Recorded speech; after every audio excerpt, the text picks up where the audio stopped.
और उनका विषय है आज का धार्मिक आस्था और चमत्कार पर वो आज हमें जानकारी देने वाले हैं, वार्तालाप करने वाले हैं और बहुत ही उत्कृष्ट और वैज्ञानिक की तरह उनकी बातें रहती है। बहुत बढ़िया, बहुत सुंदर। आज के हमारे मुख्य अतिथि आदरणीय भूपेंद्र शास्त्री जी का मैं स्वागत करती हूँ।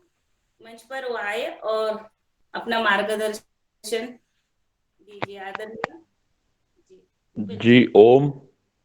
ओम से जी ओम। जी। वो आवाज मेरी अच्छे से आ रही है? हाँ, आ रही है जी।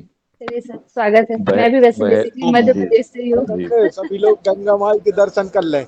हर गंगे हर हर गंगे, हर हर गंगे। हरिद्वार हर की पेड़ी, हरिद्वार हर की पेड़ी के दर्शन करें सभी लोग। जय गंगा मैया। गंगा मैया की जय।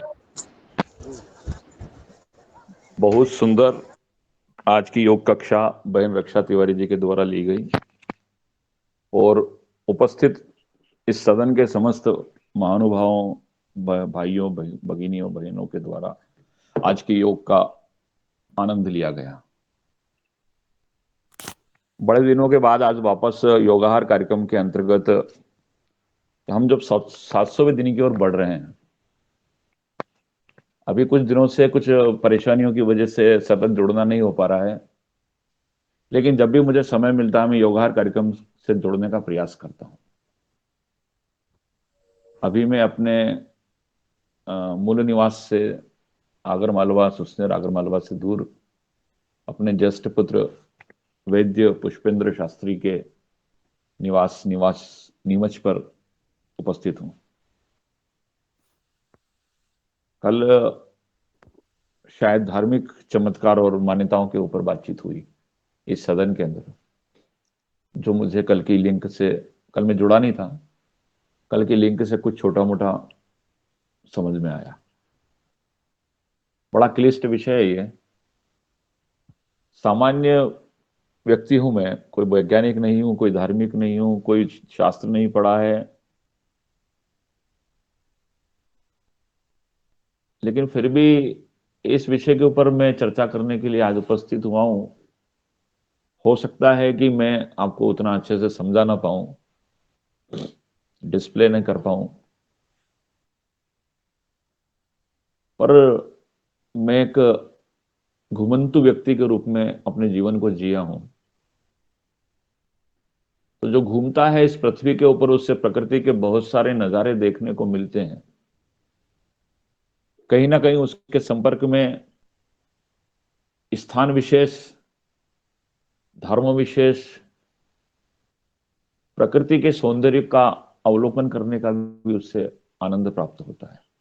इस जीवन में यह सीखने को मिला है। धर्मो रक्षति रक्षतः, धर्मो धार्यति इति धर्म। धर्म से ही हम धार्मिकता की ओर जा पाएंगे। तो पहले हम जिसे आसानी से समझ सकते हैं, वो इस सदन से मैं कहना चाहता हूं कि वह है धर्म।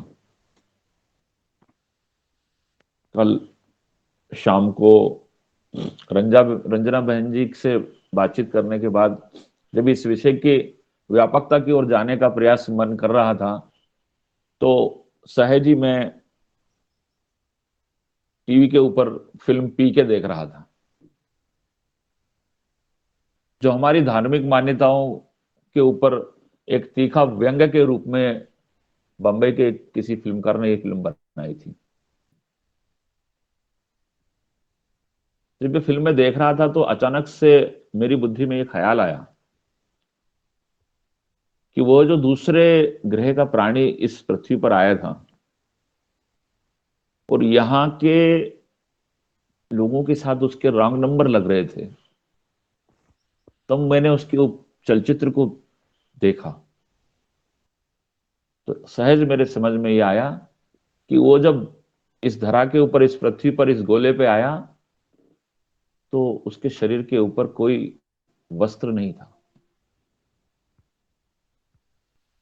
वस्त्रहीन व्यक्ति था।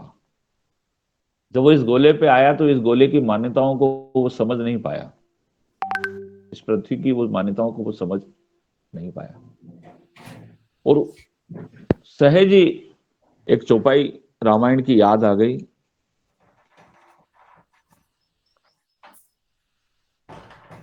हरि व्यापक सर्वत्र समाना, हरि व्यापक सर्वत्र समाना, वो प्रेम ते प्रगट होई मैं जाना। प्रभु सभी जगह सामान्य रूप से इस ब्रह्मांड में व्याप्त हैं, सहज नहीं मिलते, वो आसान नहीं है उनको प्राप्त करना। हर जर्रे जर्रे में, हर कण कण के अंदर ब्रह्म है, भगवान है। आप कोई भी नाम दे सकते हो, मैं तैयार हूं, अणु, परमाणु, कुछ भी दे दो आप, लेकिन वो है, वो आपके अंदर है, मेरे अंदर है, वो सभी के अंदर है, वो हर कण कण में है, ये हमारी मान्यताएं कहती हैं। तो हरि व्यापक सर्वत्र समाना, प्रेम ते प्रगट होई में जाना। वो आपके बीच में तभी प्रकट होगा जब आपके बीच में प्रेम होगा। कहा कैसे प्राप्त होगा? निर्मल जन मन सोई मोहि पावा, निर्मल मन जन सोई मोहि पावा, ओ मोहे कपट छल छिद्र न छुआ भावा। आपका मन अगर पवित्र है, आप उसे प्राप्त कर सकते हैं। अगर आपके मन में किसी भी प्रकार की दुविधा है, कपट है, छल है, छिद्र है, दुर्भावना है, या कोई प्लानिंग है, तो आप उसे प्राप्त नहीं कर पा सकते हैं। मैं कल के विषय पे आता हूं, जो चर्चा हो रही थी बागेश्वर धाम बालाजी महाराज सरकार की। मनोजवम मारुतुल्य वेगम जितेंद्रियम बुद्धिमताम वरिष्ठम वातात्मजम वानर यूथ मुख्यम श्री राम दूतम शरणम प्रपद्ये। रंजना जी आप म्यूट कर लें अपना प्लीज, धन्यवाद। एक बार मैं चाहूंगा कि सभी लोग बालाजी सरकार की जय बोलें, बागेश्वर धाम की जय, बालाजी जय सरकार की बालाजी जय। सरकार की जय। अभी पिछले कुछ दिनों से, जैसा कि कल आदरणीय पवन जी सर कह रहे थे कि पूरे विश्व के मीडिया के अंदर अगर कोई नाम छाया हुआ था तो वो बालाजी सरकार है, बागेश्वर धाम है। बागेश्वर धाम की तरह इस भरत भूमि के ऊपर बहुत सारे धाम हैं। हीरालाल जी भाई साहब बोल रहे थे कि मेहंदीपुर बालाजी, मेहंदीपुर बालाजी राजस्थान के मेहंदीपुर, शायद सवाई माधोपुर जिले के अंतर्गत है। सवाई माधोपुर में मेहंदीपुर बालाजी का स्थान है। दौसा जिले में है, दौसा जिले हाँ, में। दौसा और सवाई माधोपुर के बीच में ही स्थान है ये। हिंडोन के आसपास है, हिंडोन के आसपास है। बहुत पहले गया था मैं, नितिन गडकरी साहब की बैठक थी दिल्ली, तब उधर से रिटर्न में आते वक्त ये धाम के दर्शन किए थे। और बड़ा विचित्र, भगवान की जब आरती होती है, तो आरती जब होती है तो अनायास ही लोगों के शरीर में प्रेत बाधाएं जो होती हैं, डाकनी शाकनी, जिनका हमारे शास्त्रों के अंदर उल्लेख है, ये सभी वहां प्रकट होती हैं। वहां निवारण की अर्जी लगती है, वहां हाजिरी होती है, वहां प्रेस सरकार के सामने जाके हाजिरी होती है। स्थान अलग है वो। हमारे यहाँ तो गोस्वामी तुलसीदास जी ने लिखा है उसमें हनुमान चालीसा के अंतर्गत पहला चमत्कार जो मेरे निगाह में आता है ना, वो यही है। धर्म के साथ में चमत्कार यही है कि वो यमुना के तट के ऊपर तुलसीदास जी बैठे हुए थे और सामने से एक अर्थी चली आ रही थी।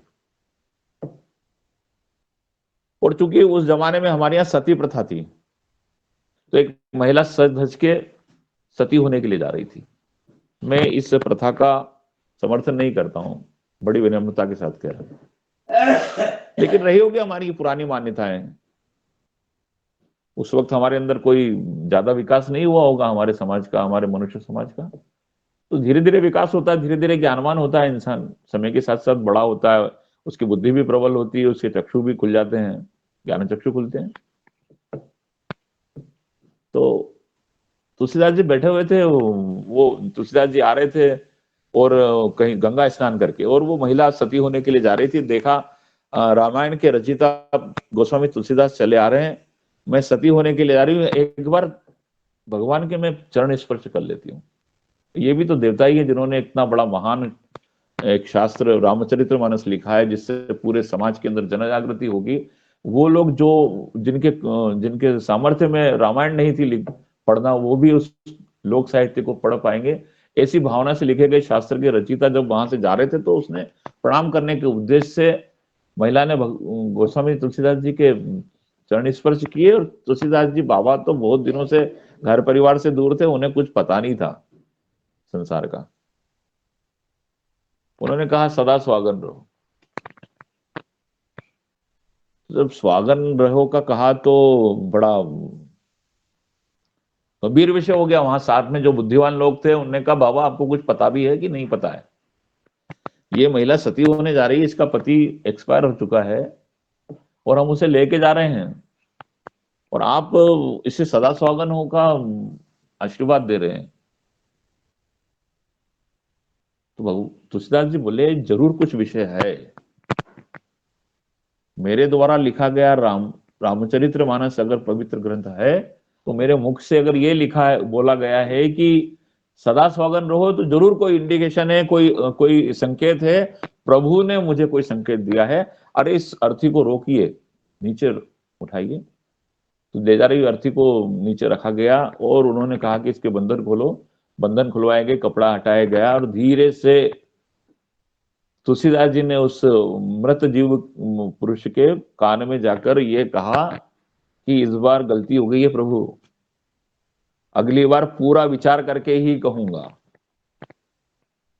पर चूंकि मैंने राम नाम गाया है, मैंने प्रभु आपके ब्रह्म के इस नाम को सर्वत्र किया है, व्यापक किया है, बढ़ाया है, और राम नाम की कीर्ति बनी रहे, ऐसे विश्वास के साथ मैं आपसे कहना चाहता हूं कि यदि मेरे मुख से राम का चरित्र गाया गया है तो ये सिद्ध होना चाहिए। ऐसा कहते हैं कि वो राम नाम कहते हुए वो जो अर्थी पे जो मुर्दा था वो जीवित हो गया, और वो सदा स्वागन के आशीर्वाद के साथ वो महिला विदा हुई। ये चमत्कार मैंने कहीं सुना है, पढ़ा नहीं है, क्योंकि भागवताचार्य मेरे पिताजी हैं, वो अक्सर ये सुनाया करते हैं।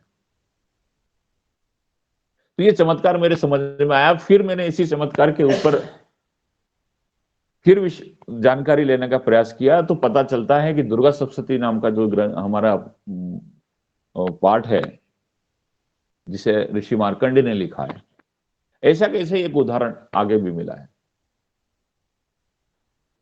सप्तशती के लिखने वाले ऋषि मार्कंडेय के बारे में ऐसा कहा गया था कि उनके पिता ने उनको जानकारी थी कि वो सिर्फ 5 वर्ष की अल्पायु के हैं। उनकी अधिकतम आयु जो है वो 5 वर्ष ही है। एक दिन मार्कंडेय से मिलने के लिए ऋषि नारद जी वहां ब्रह्म ऋषि नारद जी पहुंचे, और ब्रह्म ऋषि नारद ने जैसे ही आश्रम में प्रवेश किया, बालक मार्कंडेय दौड़ता हुआ गया और महर्षि ब्रह्म ऋषि नारद जी के पैरों में प्रणाम किया, साष्टांग दंडवत किया। उन्होंने उठाते हुए कहा चिरंजीव भव। ऐसा आशीर्वाद जब मार्कंडेय के पिता मार्कंडेय ने सुना, मार्कंडेय के ऋषि ने सुना, तो बोले नारद क्या आशीर्वाद दे रहे हो? क्या तुम जानते नहीं कि मार्कंडेय की उम्र का जो प्रमाण है वो सिर्फ 5 वर्ष ही अल्पायु है? और अगर आप ब्रह्मर्षि होकर इस तरह का आशीर्वाद दोगे, कल से कौन विश्वास करेगा? तो अब नारद जी तो आप जानते ही हैं, जिनके बारे में आज सभी लोग जानते हैं कि वो सब कुछ करने में सामर्थ्य हैं, पत्रकारों के देवता हैं वो। तो कहा यदि मेरे मुख से दिन भर नारायण नारायण निकलता है, दिन भर में अपनी वीणा के साथ, अपने शस्त्र के साथ नारायण का गायन करता हूं, पूरे ब्रह्मांड का विचरण करता हूं, समस्त लोकों में जाता हूं, 14 भुवन में जाता हूं, 3 लोकों में जाता हूं, सभी देवी देवताओं से मेरे सीधे कॉन्टेक्ट्स हैं। यदि मैंने ये कहा है कि मार्कंडे चिरंजीव भव, तो जरूर कोई ना कोई संकेत है। कहा मुझे मार्कंड को दे दो आप। नारद को लेकर, मार्कंडे को लेकर नारद चल दिए, सीधे ब्रह्मलोक गए। चतुर्भुज मुख भगवान ब्रह्मा बैठे हुए थे, उनकी सभा लगी हुई थी, सारे देवता स्तुति कर रहे थे। नारद जी ने कहा कि मार्कंडे, वो जो पितामह बैठे हैं, जाके सीधे उनके चरण स्पर्श करो। बालक मार्कंडे दौड़ता हुआ गया और ब्रह्म ऋषि के, ब्रह्मा जी के सीधे चरण स्पर्श किए। उन्होंने भी उसको कहा चिरंजीव भव, आयुष्मान भव, चिरंजीव भव। नारद जी खड़े खड़े मुस्कुरा दिए, बोले अपनी बला टल गई। अपन ने कहा था कि मार्कंडे चिरंजीव हो, आयुष्मान भव, खूब आयु को प्राप्त करो, और यही आशीर्वाद पितामह ब्रह्मा ने भी दे दिया है। अपने ऊपर का तो जो था भार वो उतर गया है।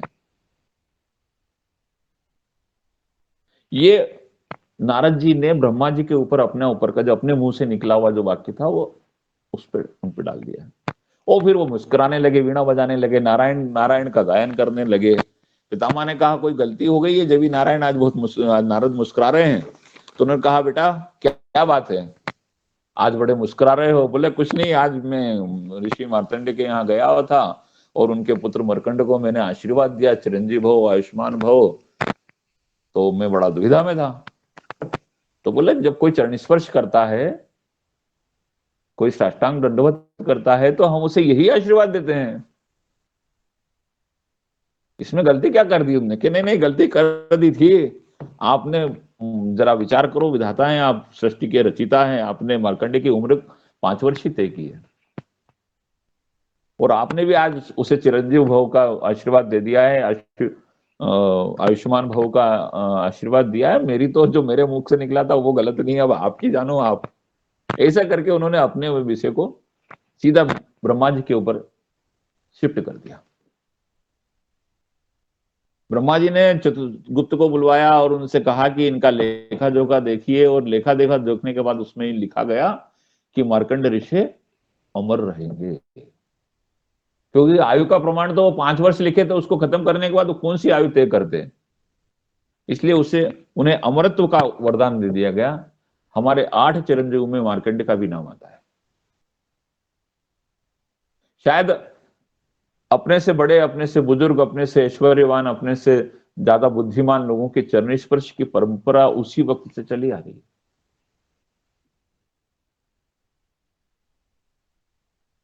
और धार्मिक मान्यताएं हमारी संस्कृति से बड़ी होती हैं। हमारी संस्कृति हमारी परंपरा बनती है, और हमारी परंपरा ही हमारा धर्म बनती है।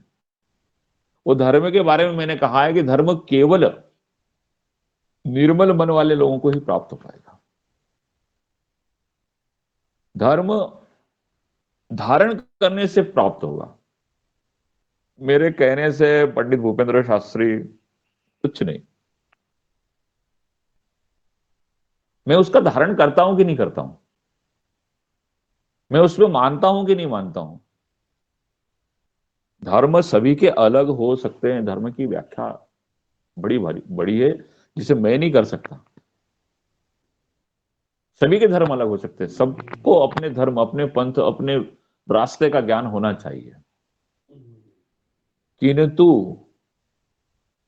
कोई धर्म गलत है, कोई वस्त्र गलत है, ऐसा मैं नहीं कह सकता। सबको अपने अपने हिसाब से पहनने का हक है। अभी कुछ वर्षों पूर्व तक हमारे मालवांचल के अंदर महिलाओं को सलवार कुर्ता पहनना वर्जित था। बड़ी बुजुर्ग महिलाएं आज भी बड़े तीखे नयनों से देखती है, क्योंकि उस वस्त्र को पहनने के बाद उन्हें कुछ आभास दूसरा होता होगा, उसको इसलिए उसको नफरत की निगाह से देखती होंगी। लेकिन धीरे धीरे धीरे धीरे अभी परिवर्तन आया है। गांव के अंदर भी, जहां कस्बों में बहुत ज्यादा मतलब बुरा माना जाता था, वहां भी एक्सेप्ट किया जाने लगा है। शादी ब्याह के जो देखे दिखाई की रस्में होती है, उनमें यह कहा जाता है कि हमारे यहाँ कुछ भी पहनो, कोई परेशानी नहीं है, बहू बढ़िया रहेगी। समय के साथ वस्त्र को स्वीकार किया गया। धाम चर्चा में इसलिए है क्योंकि अधिकतम श्रद्धालुओं का जाना उस दिशा की ओर बढ़ रहा है। हम सनातन वैदिक धर्म के जानकार हैं, मानने वाले हैं। हमारी अपनी परंपरा है। मनुष्य के जीवन के विकास में जब वो इस प्रकृति के संपर्क में आया होगा, तो जिसको उसने अपने से बड़ा पाया, उसी को अपना देवता मान लिया।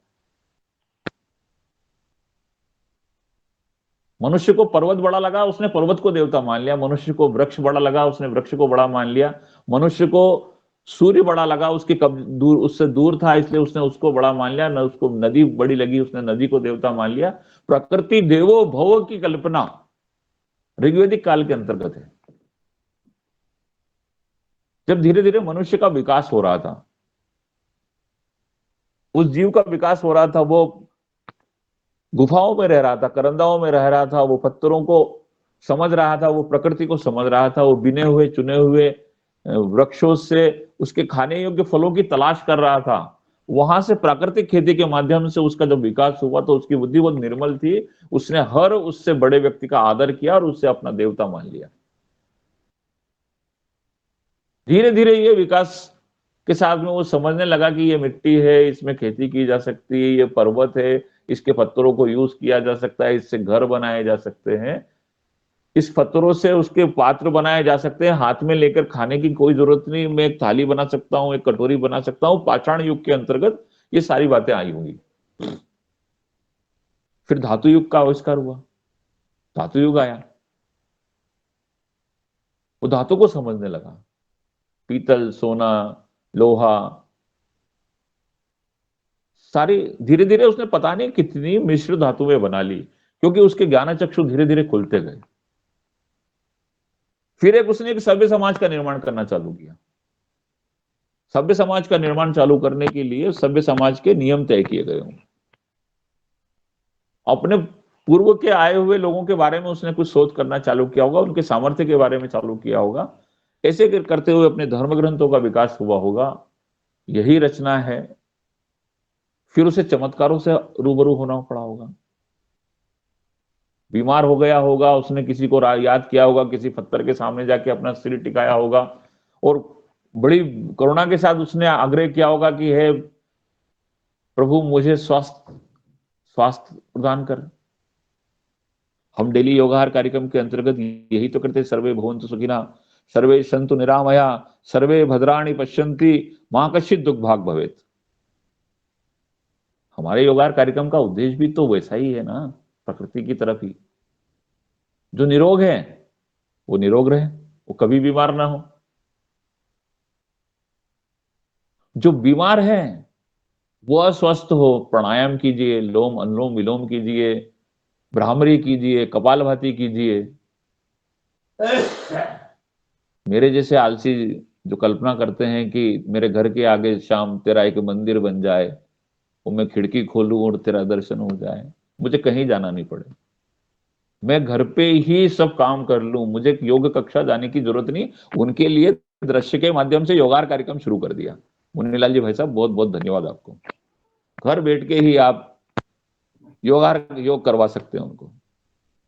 योगार कार्यक्रम से जुड़िए, अच्छे अच्छे योगाचार्य आते हैं, बड़े बड़े योगाचार्य इसमें देखने को मिलते हैं। पता नहीं कितनी प्रकार की विधाएं वो इसमें दिखा देते हैं। ये विकास है जो कहीं कैंपों में मिल रहा था, कहीं योगाचार्य के माध्यम से हमारे कहते थे देखा देखी छाते जो गठे काया बदे रोग। यदि आप किसी के देखने से अगर योग कर रहे हैं तो हो सकता है कि आपका रोग घटने की बजाय बढ़ जाए। देखा देखी सादे जोग, न घटे का है न बदे रोग। लेकिन यहां तो प्रतिदिन अच्छे योगाचार्य के माध्यम से हमको योग करवाया जाता है। हो सकता है आज के ये हिंदू राष्ट्र की कल्पना लेकर आए हुए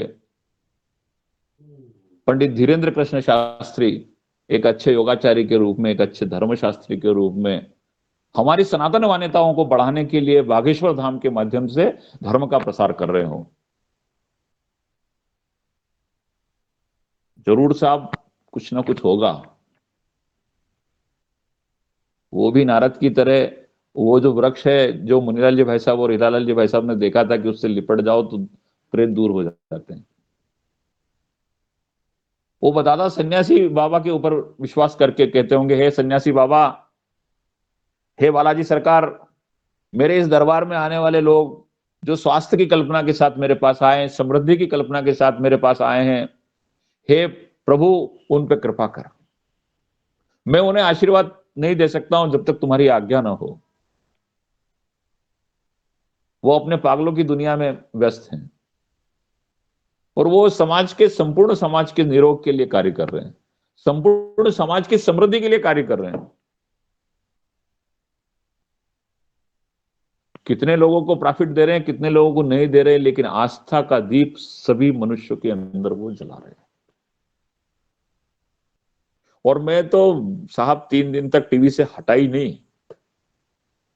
जब मैंने देखा कि नेशनल चैनल के सारे पत्रकार रायपुर की सभा में, धर्म दरबार के अंदर, सारे चैनल अपने कैमरे ले लेकर वो मंच के सामने खड़े रहे। और एक 26 साल का अगर उम्र के हिसाब से देखें तो मेरे बेटे से भी छोटा, छोटे बेटे से भी छोटा एक बालक ब्राह्मण परिवार का, जो अपने आप को सन्यासी बाबा की कृपा का पात्र मानता है, बालाजी सरकार का सेवक मानता है, उदास होकर दुनिया के समृद्ध को, लोगों को निरोग होने की कल्पनाएं करता, आशीर्वाद देता है, टूटे हुए घरों को जोड़ने की आशीर्वाद देता है, आपके मन में चल रहे छल छिद्र कपट को प्रकट कर देता है, फिर बड़ी मर्यादा के साथ कहता है कि रहने दो, आगे मत बुलवाओ मुझसे। हो सकता है कोई ना कोई तार उनके पास आ रहा हो, कोई दिव्य शक्ति ऐसी हो सकती है जो हमारे अपने ज्ञान से दूर है। शायद वो किताबें भी हमने नहीं पढ़ी है जिनसे इनका संबंध हो, लेकिन ये रही जरूर है साहब। मैंने पुराणों के 2 उल्लेख आपको बताए हैं, ऋषि मार्कंड नारद का विषय, गोस्वामी तुलसीदास, ये तो बहुत पुराना विषय नहीं है, 500 साल पुरानी बात है। अकबर जब इस देश को गुलाम किए हुए था उस पीरियड का विषय है। बाबा तुलसी को अकबर पकड़ के ले गए थे, कहा चमत्कार दिखाओ। गोस्वामी तुलसीदास जी को अकबर के सैनिक लेके गए और कहा, बाबा तुम्हारा नाम सुना है, तुम बड़े चमत्कार करते हो, एक चमत्कार हमें दिखाओ। कहा मैं चमत्कार नहीं करता, मैं सिर्फ राम नाम का गायन करता हूं, सिर्फ राम नाम। नीलांबुज श्यामल कोमलांगम सीता समारोपितवाम भागम पाणो महासायक चारु चापम नमामि रघुवंश नाथम। मैं सिर्फ राम राजा सरकार की सेवा करता हूं, उन्हें राम नाम का ही जाप करता हूं, मुझे कोई चमत्कार नहीं आता। जैसे आज धीरेन्द्र कृष्ण कह रहे हैं, मेरे पास कोई चमत्कार नहीं है, जो मेहरबानी है सब बागेश्वर धाम की है, जो मेहरबानी है सब सन्यासी दादा गुरु की है। वो अपने ऊपर कोई चमत्कारी होने का, कोई जादूगर होने का कोई प्रमाण आपको नहीं दे रहे, मना करने, वो कह रहे मेरे पास कुछ नहीं है। वो तो कह रहे हैं कि सब जो कुछ है वो इस धाम का है, इस स्थान का है। तुलसीदास जी को लेकर जब बागवर के सैनिक चले गए, उनको आगरा की जेल में कैद कर दिया। 40 दोहे आज समाज पूरे देश के अंदर नहीं, विदेशों में भी लोग गा रहे हैं। श्री गुरु चरण सरोज रज निज मन मुकुर सुधार, वर्णो रघुवर विमल जस जो दायक फलचार, बुद्धिहीन तनु जान के सुमनौ पवन कुमार, बल बुद्धि विद्या देह मुहि हरऊं क्लेश विकार। मैं आपको गुरुदेव के रूप में याद कर रहा हूं, हे बालाजी सरकार, हे हनुमान जी महाराज, ये दुबद्दी जो अकबर है ना, ये मेरी परीक्षा लेना चाहता है, मुझसे कहता है आप चमत्कार कीजिए, तो जरा इसको चमत्कार दो। ऐसा कहते हैं कि उस वक्त के अंदर आगरा के अंदर सिर्फ बंदर ही बंदर हो गए थे साहब। आज शनिवार का दिन है, पूरे आगरा में बंदर हो गए थे। रानियां घबरा गई, बेगमें घबरा गई, सलाहकार घबरा गए, सारे जो उनके सिलपे सलार थे वो भागने लगे आगरा छोड़ के बंदरों के प्रकोप के मारे। और उन्होंने जाके अकबर से कहा कि गोस्वामी तुलसीदास को मुक्त कीजिए, नहीं तो इस आगरा के अंदर तबाही आ जाएगी। ये पुरानी बात नहीं है, इसके बहुत प्रमाण मिल जाएंगे, और बुंदेलखंड क्षेत्र में तो बहुत मिलेंगे। हमारा ये क्षेत्र तो दंडकारण्य का क्षेत्र रहा है, इधर यहाँ तो ज्यादा विकास था नहीं। हमारे यहाँ तो चित्तौड़ और अवंतिका प्रदेश के बीच का ये पठारी क्षेत्र है। इसमें तो अपराधी लोगों को सजा देने के लिए हमको बसाया गया था। हम उन अपराधियों के साथ आए हुए ब्राह्मण लोग हैं जो ये बातचीत कर रहे हैं आपसे। हम ज्यादा अक्लमंद नहीं है, हम ज्यादा पढ़े लिखे भी नहीं है, लेकिन ये सुना है हमने कि आगरा के अंदर गोस्वामी तुलसीदास जी को जब कैद किया तो बंदरों ने उत्पात मचा दिया, और उस उत्पात को उन्होंने चमत्कार माना। ये देवयोग हो सकता है कि उस दिन बंदरों को खाने के लिए जंगल में कुछ ना मिला हो और अपनी भूख शांत करने के लिए वो आ गए हों आगरा के अंदर। लेकिन इस संयोग को ही हम कुछ ना कुछ कहेंगे। ये संयोग का ये समय ही ज्योतिष के अंदर फलित कहलाया और लग्न कहलाया। उस लग्न के आधार पर जिन जिन लोगों ने जो जो भविष्यवाणियां की वो सत्य हुई। इसमें स्थान महत्व भी है और हमारी आस्था का भी बड़ा महत्व है।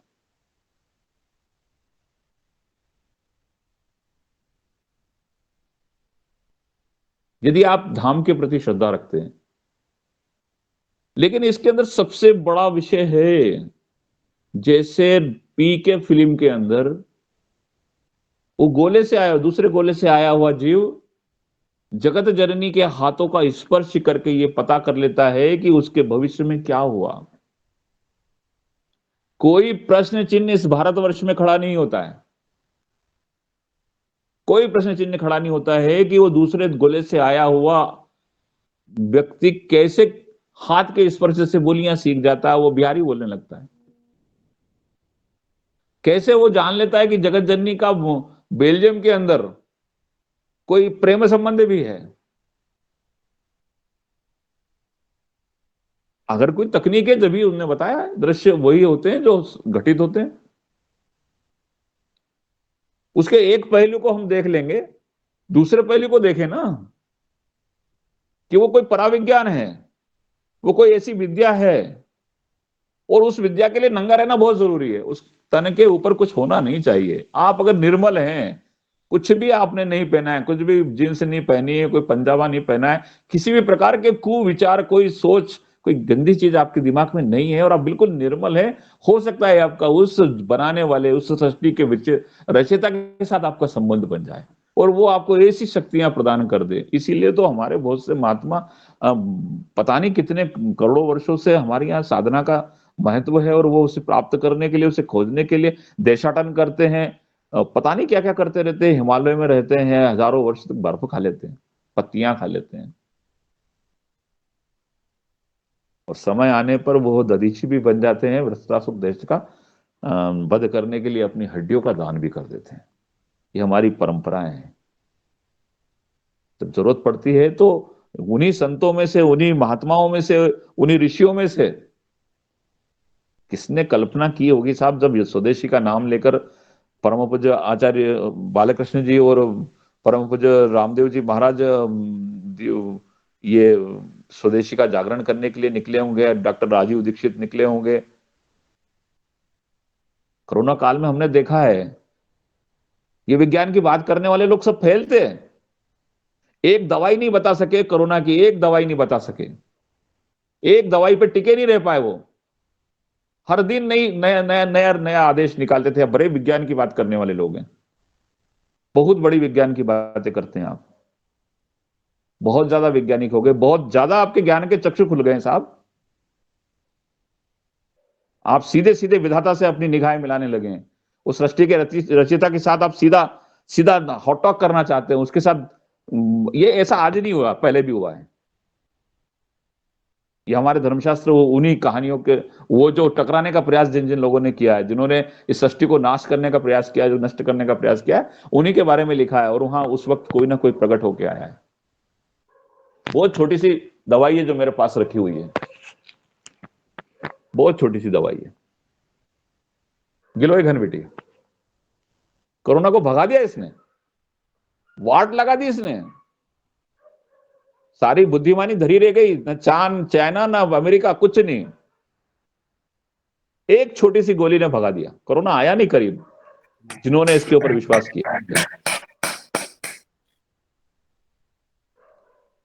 लेकिन साहब हम बुद्धिमान हैं, हम ज्ञान की कसौटी पे कसे जाएंगे, हमको परखा जाएगा, हमें बताया जाएगा कि हम कौन सी परख नली में डालेंगे, किस वैज्ञानिकता के साथ हमको रचना। अरे कुछ कुछ छोड़ो इसके ऊपर, कुछ ऐसा विज्ञान है जो भभूत से ठीक होता है। भभूत केवल कंडे की राख से हम ठीक कर लेते हैं हमारे। मेरी मां को बिच्छू काटता है, उनको चढ़ता नहीं है। साहब ये विज्ञान क्या है, मुझे समझ में नहीं आया। मेरी मदर अभी जिंदा है, वो 80 साल की है, उनको बिच्छू काट लेता है, उनको जहर का असर नहीं होता है। शोध का विषय है। वो कहती है मैंने केवल एक मंत्र का जाप किया, उस मंत्र का नाम है ओम भूर्भुवः स्वः तत्सवितुर्वरेण्यम भर्गो देवस्य धीमहि धियो यो नः प्रचोदयात्। ये गायत्री मंत्र है। बोले मैंने इसको सिद्ध किया हुआ, मैं अपने हाथ से फैल लेती हूँ, मेरा बिच्छू ठीक उतर जाता है।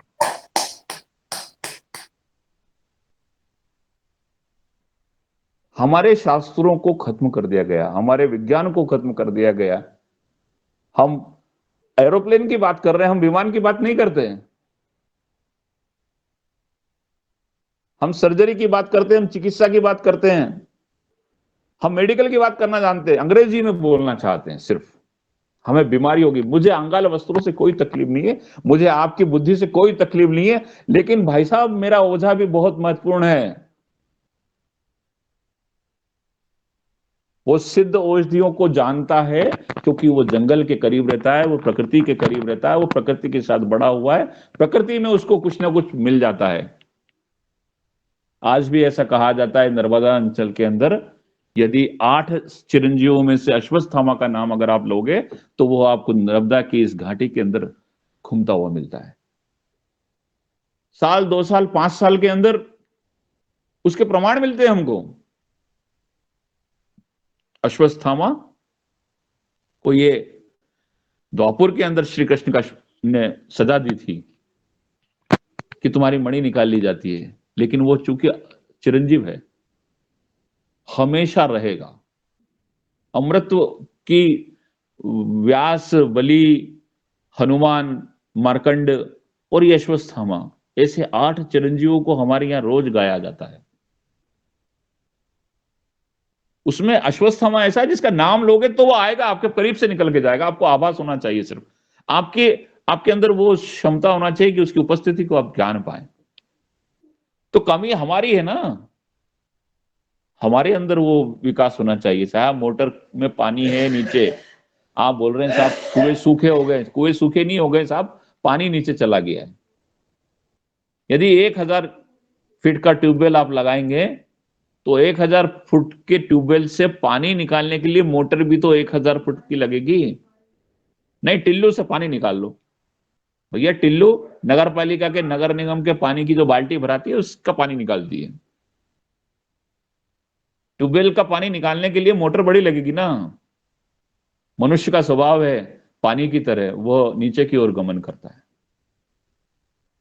नीचे की ओर जाता है वो।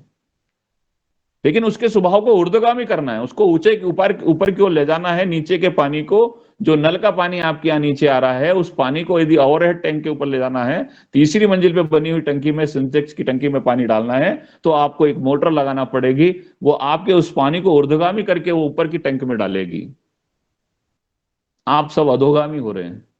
यदि ऊर्ध्वगामी बनना है तो आपको प्रयास करना पड़ेगा, योग करना पड़ेगा, ध्यान करना पड़ेगा, साधना करना पड़ेगी। और जब आप साधना करेंगे तो साधना से सिद्धि प्राप्त होगी। साधना से सिद्धि, कोई भी कार्य करो। हमारे यहां रहीम के दोहे को बहुत बचपन में सुना हमने, रसरी आवत जात है शिल पर करत करत अभ्यास के निर्म क्या वो करत करत अभ्यास के जड़मति होत सुजान। गणपति होते सुजान। करत करत अभ्यास के जड़मति होत सुजान। और वो रस्सी रसरी आवत जात है सिल पर परत निशान। यदि आप कोई प्रयास कर रहे हैं, बार बार अभ्यास कर रहे हैं, बार बार तय कर रहे हैं, ऐसा हो रहा है, अगर आप प्रकृति के साथ जुड़ जाते हैं, आप ब्रह्मांड की शक्तियों के साथ जुड़ने का प्रयास करते हैं, आप ध्यान से उन शक्तियों के बारे में चर्चा करने लगते हैं जो ब्रह्मांड के अंदर व्याप्त है। जी भाई साहब, जब आप उद्बोधन दे रहे हैं योगार कार्यक्रम के अंदर, शास्त्री जी बहुत जबरदस्त तरीके से बात कर रहे हैं, मुन्नीलाल जी योग करवा रहे हैं, बहन रक्षा रोज करवा रही है, रंजना जी वो करा रही है, लेकिन एक दिन श्वास चली जाती है, आप ब्रह्मांड में विलुप्त हो जाते हैं। आप थे ना पहले, अब कहां गए, कहां चले गए? आपकी वो जो स्पंदन था, वो जो इस शरीर के अंदर, इस घड़े के अंदर, इस मटके के अंदर जो बुलबुला रहा था, जो बोल रहा था, जी भाई जी, जी भाई साहब, जी भाई साहब, ये करना है, प्राकृतिक खेती करवाना है, जैविक खेती करवाना है, राष्ट्र को बचाना है, धर्म ध्वजा को आगे ले जाना है, अभी अचानक से आप चले गए, गए कहां? हाँ? कहां गए? कहीं ना कहीं ब्रह्मांड में है ना, किसी ना किसी रूप में आप व्याप्त है ना। जो जो हार्ड मास का मनुष्य इस संसार में दिख रहा था, वो चला क्या गया? तो यही तो है। हो सकता है, मेरे नॉलेज में एक गांव आता है शाजापुर जिले का नीपानिया, नीपानिया करजू, वहां पर एक बड़े महाराज जी गोविंद गोविंद जी करके, गोविंद जी, वो आप उनके पास जाइए, आप बोलिए साहब मेरे घर पे चोरी हो गई है, कितने का हुआ है, पूछेंगे बड़े प्यार से, बोला 50 लाख की चोरी। अच्छा ठीक है, आपको आपका चोरी का सामान मिल जाएगा। आप रहते कलकत्ता हैं, आप उनके पास आए, वो कहते हैं मैं दिला दूंगा आपको चोरी का सामान, पर आपको मेरे साथ वो करना पड़ेगा, पार्टनरशिप करना पड़ेगी। 50 लाख की चोरी हुई है, ठीक है, आप ऐसा करो मुझे 20% दे देना। आपने कहा 50 लाख की गई है, 20% मांग रहे साहब, 10 लाख रुपए तो मांग रहे हैं, ठीक है, आपको चोरी ट्रेस करके दे देते हैं, वो कि आपका माल कहाँ है, कैसे है, मिल जाता है।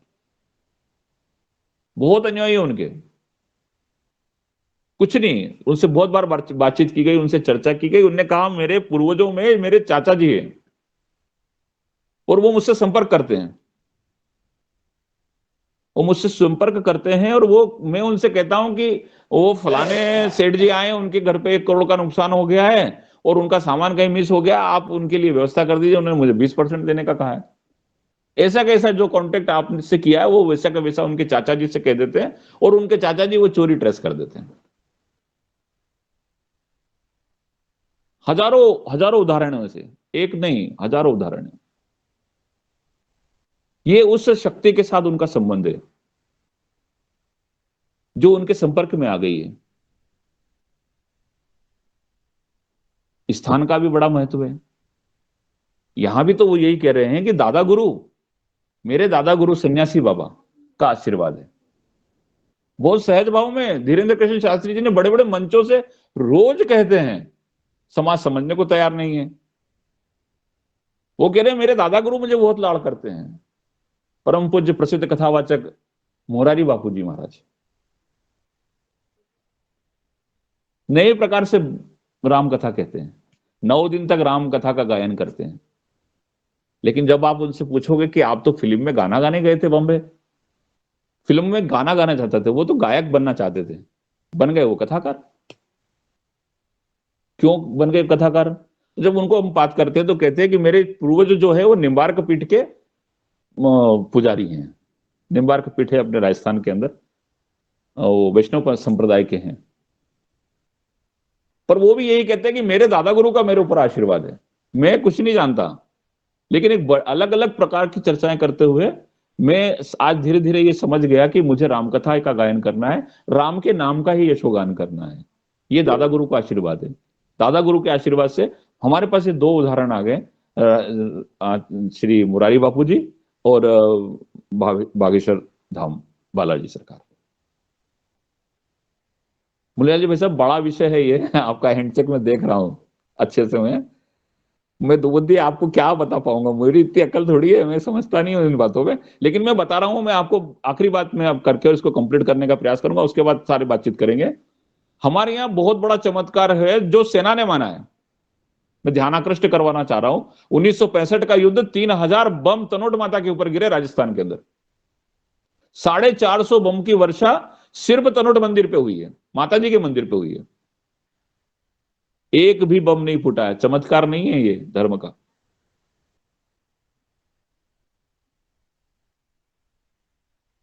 अमरनाथ का मंदिर, जब भगवान अमरनाथ की मूर्ति बनती है, गणेश पीठ बनती है, पार्वती की पीठ बनती है, ज्वाला देवी का मंदिर, दिनेश जी सेमवाल अगर जुड़े हो तो हिमाचल की बड़ी प्रसिद्ध देवी, कांगड़ा जिले में स्थित है ज्वाला देवी, सतत जल रही है ज्वाला। उज्जैन के काल भैरव, दिन भर में हजारों लीटर शराब पी जाते हैं। स्थान की महिमा है ये। और बड़ा चमत्कार इस धरती के ऊपर हुआ 21 सितंबर 1995 के दिन। दुनिया भर में मूर्तियों ने, गणेश की मूर्तियों ने दूध पिया। हजारों क्विंटल दूध पी गई मूर्तियां, लेकिन किसी को पता नहीं चला कि वो दूध गया कहां। वैज्ञानिकों ने पता नहीं कितने प्रकार की उस पर शोध कर लिए, मूर्तियां खोद के भी देख ली साहब, नीचे पानी, दूध नहीं निकला उनमें से।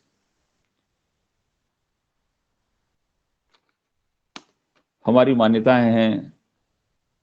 मैं जिस शहर में रहता हूं वहां से 30 किलोमीटर पर पांडवों की आराध्य देवी मां पीताम्बरा का स्थान, बंगलामुखी का स्थान है। सुबह से लेकर शाम तक कुंटलों से मिर्ची का दहन होता है, कुंटलों से मिर्ची का दहन होता है, लेकिन किसी को खांसी नहीं चलती है। ये प्रत्यक्ष उदाहरण है। कभी भी आप लोग, सदन के लोग पधारे, हम आप सभी का स्वागत करेंगे, भोजन पानी, रहने ठहरने की व्यवस्था करेंगे, यज्ञ हवन करवाएंगे। पधारिए आप, बंगलामुखी का स्थान है। मैं यहाँ नीमच से 15 किलोमीटर दूरी पर देवी भादवा माता का स्थान है। हजारों लकवे के पेशेंट आते हैं सुबह से लेकर शाम तक।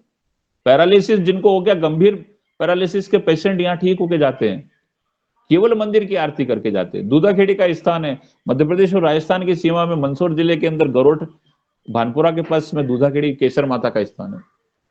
हजारों लकवे के लोग आते हैं साहब, ठीक होके जाते हैं।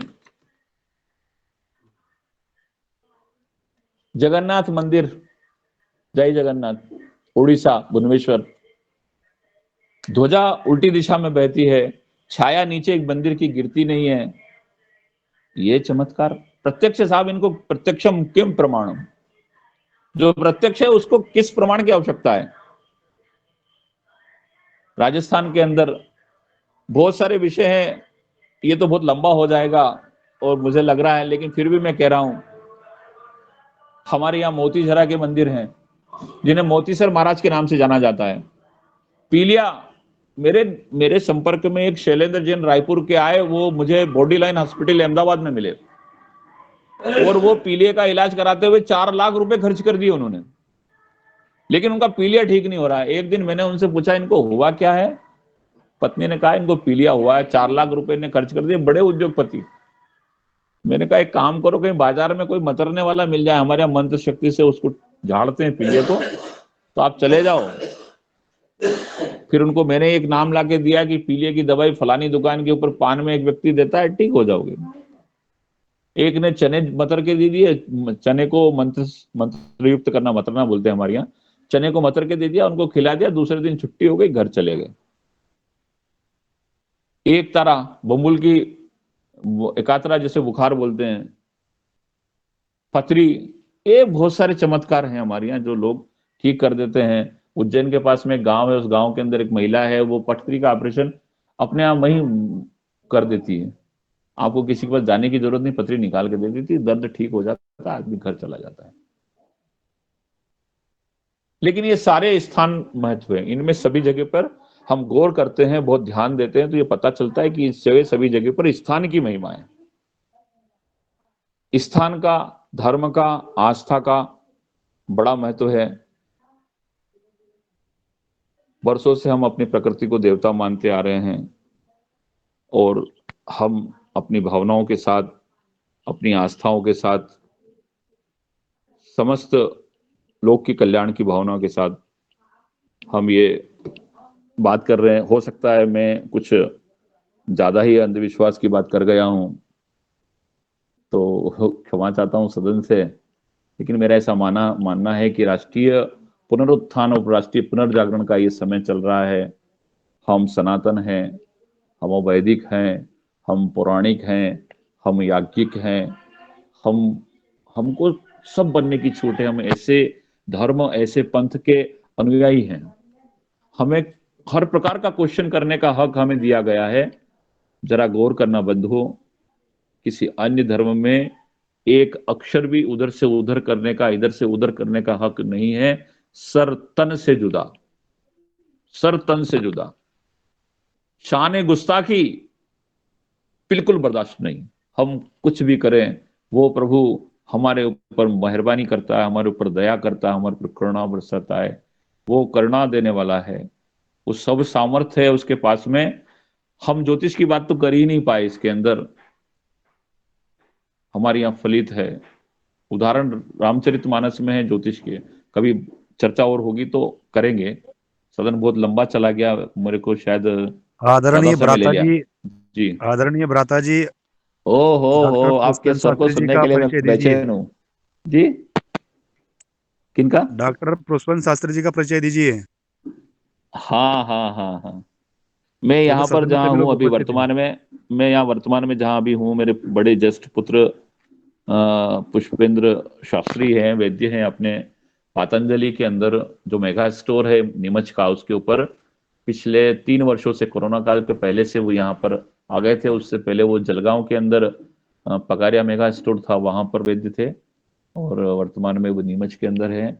यहाँ पूरी मनोयोग के साथ वो अपने सकल समाज की सेवा करते हैं।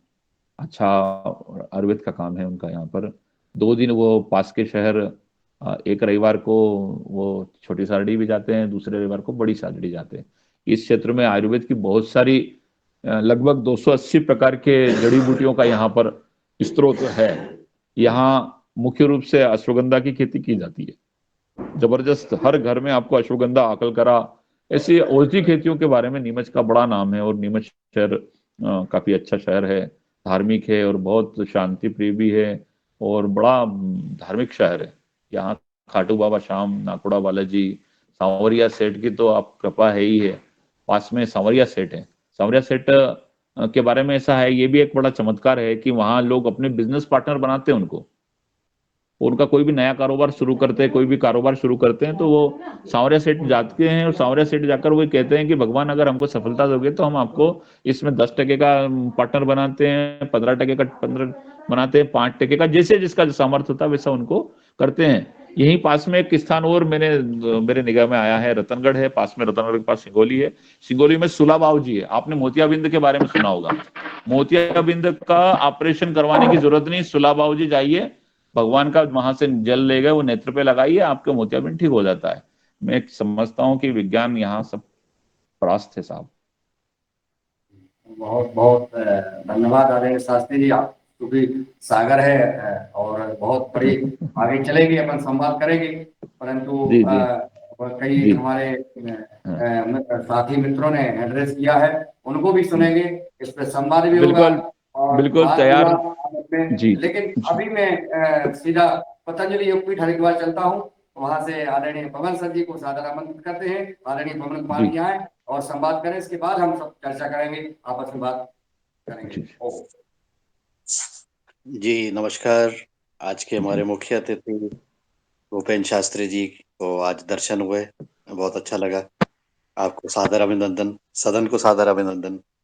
बहुत ही गूढ़ चर्चा हुई, और जो हमारे भारतवर्ष के हर एक स्थान पर, हर एक जगह पर जो हम चमत्कार कहते हैं, जो हम कहते हैं कि सिद्धियां हैं, जो स्थान विशेष हैं, उसकी महिमा है। और यही तो सनातन की एक एक पहचान है, क्योंकि हमारा हर एक जगह पर हम देखते हैं तो कोई ना कोई ऐसी विशेष जगह हमें हर एक जगह मिलती है, जिसमें कि कुछ ना कुछ लोगों की आस्था जुड़ी हुई है। और इसको सामान्यतः हमने इसको चर्चा परिचर्चा का हिस्सा नहीं बनाया, लेकिन सब लोगों को मालूम है कि अपने आसपास जब भी देखेंगे तो कोई ना कोई ऐसी महापुरुष, ऐसी मंदिर के रूप में उसको बनाया गया है या किसी न किसी रूप में वहां पर प्रदर्शित की गई है। मैं एक उदाहरण देता हूँ हमारा, जिसका मेरा स्वयं का अनुभव है। हमारे कुमाऊं क्षेत्र में बहुत एक मान्यता है, और ये सब व्यवस्था न्याय पर आधारित है। लोगों को न्याय नहीं मिलता है, इसलिए लोगों की पीड़ा होती है। उस पीड़ा को न्याय मतलब चाहे वो स्वास्थ्य की बात हो, चाहे मानसिक स्थिति की बात हो, कोई आर्थिक स्थिति की बात हो, जब न्याय नहीं मिलता है तो लोग परेशान होते हैं। लोग परेशान होते हैं तो वो भगवान को मानते हैं, भगवान का जो भी स्वरूप है उसको मानते हैं, शक्ति को मानते हैं। और उत्तराखंड के कुमाऊं क्षेत्र में एक गोलू देवता है, जिनके दरबार में भी पर्ची लगती है। वो पर्ची हमने देखी है, और बहुत पहले से जब देखते आ रहे हैं, तो पहले बहुत कम थी। अब तो जगह ही नहीं है वहां पर। जिन लोगों की मनोकामना पूर्ण हुई है, उन्होंने घंटी प्रसाद के रूप में वहां पर चढ़ाई है, और वो उसका घंटी का ही वजन किसी ने तोला था, तो कई करोड़ों का तो वो घंटी ही लोगों ने की। तो उनकी उन्होंने पर्ची लिखी, पर्ची को टांगा मंदिर में। पर्ची के आधार पर उनकी जो भी इच्छा थी, चाहे स्टाम्प पेपर में लिखी, चाहे किसी और चीज में लिखी, सादे पन्ने में लिखी, जिसने भी लिखी दुनिया के किसी भी कोने से आकर के लिखी, ऐसा प्रतीत होता है कि सभी की पर्चियों को सुना गया, सभी की मनोकामना पूर्ण हुई, और किसी के मन में कोई भी परेशानी थी तो उसको भी दूर किया गया। और उसका प्रमाण उस व्यक्ति ने वापस आकर के घंटी को चढ़ा करके वहां पर एक अपनी तरफ से एक आहुति वहां पर दी। तो इस तरह से एक कुमाऊं का एक उदाहरण। आपने आज बहुत सारे उदाहरण कई सारे स्थानों पे दिए। तो ये सब लोगों की आस्था के से जुड़ा हुआ, और आस्था के, और मुझे लगता है कि न्याय के साथ जुड़ा हुआ। न्याय परंपरा, एक न्याय की एक जो चीजें थी कि न्याय एक हमारा कैसा होना चाहिए। न्याय के लिए हम भगवान से प्रार्थना करें, अपनी अर्जी लगाएं, और अर्जी लगा करके उसका समाधान हमें मिले। क्योंकि और कोई न्याय व्यवस्था पर मतलब जो मानव आधारित न्याय व्यवस्था है, उस पर बहुत ज्यादा शायद लोगों का विश्वास पूर्ण रूप से नहीं रहा हो, इसलिए भगवान को भी याद किया गया और शक्ति को याद किया गया। और उसका परिणाम ये है कि आज हम जो देख रहे हैं, जो भी हम देखते हैं, जो भी अलग अलग जगह पर देखते हैं, जो भी आस्था की वहां पर हर मंदिर में जा करके जो हम सैलाब देखते हैं, लोगों की भीड़ देखते हैं, कुछ विशेष दिनों में देखते हैं, कुछ सामान्य दिनों पर दिखाई देती है। तो ये सब आस्था ही है। इसको कई बार हम कहते हैं कि कुछ लोग कहते हैं कि ये सत्य नहीं है, इसमें ये कमी है, इसमें वो कमी है, लेकिन आस्था को कौन झुठला सकता है। तो हमने इस तरह के आस्था के और भी चमत्कार देखे हैं, मैंने स्वयं उसका अनुभव किया है। और यह विषय बहुत बड़ा है, और इस विषय पर भी जब हम अब बातचीत, अब हम प्राचीन अपने भारत के इतिहास के बारे में बातचीत कर रहे थे, तो भी उसके बारे में भी बहुत हमारी चर्चा हुई। बहुत सारी चीजें अभी भी असुलझी है, और एक बहुत सुंदर प्रस्तुतिकरण डॉक्टर दुबे ने और यहाँ इन्होंने बनाया है। और समय आने वाला, जब समय होगा, तो हम प्राचीन भारत में के विज्ञान और उससे संबंधित बहुत सारी जो चीजें हैं, जिसमें कृषि भी शामिल है, तो उसको भी वहां पर वो शायद प्रस्तुतिकरण देंगे आने वाले समय पर। और उसको वैज्ञानिकता के दृष्टिकोण से भी हमारे प्राचीन इतिहास के उसको समझने का प्रयास करेंगे, जो हमें भौतिक रूप से दिख रहा है, जो फिजिकल रूप में दिख रहा है। अभी बहुत सारी जो चीजें हैं अ, वो दूसरे डायमेंशंस की दिख रही हैं, दूसरे उसका स्वरूप है, उसका एक स्पिरिचुअल बेस है, जो हम अभी विश्वास के ऊपर बातचीत कर रहे हैं। हम दूसरी दुनिया के बारे में बातचीत कर रहे हैं, एक पैरेलल शायद दुनिया हमारे है, जिसको हमें अपने नेत्रों से नहीं दिखाई देती है, शायद वो मन से दिखाई दे, किसी और स्वरूप से दिखाई दे। उसका भी वर्णन आपने आज इसमें किया हुआ है कि ये एक भौतिक दुनिया है, और एक दूसरी है स्पिरिचुअल, या उसके अलावा भी हो सकता है कि कई सारी और दुनियाएं भी जो कि साथ साथ चल रही हैं। और उसका भी हम जब हम और परिष्कृत होते हैं, उसके लिए हमारी नजरें और हमारा मन और हमारी श्रद्धा और उसके अंतर्मन में, और शायद हम जब परिष्कृत होते हैं, तो शायद वो भी कुछ आभास हमें मिलने लगते हैं और उसको भी हम उसके साथ संवाद करने लगते हैं। और ऐसा ही शायद अभी जो हम देख रहे हैं वहीं पर भी ऐसा ही हो रहा है, और यह भी बता रहे हैं कि उनको भी आभास हो रहा है।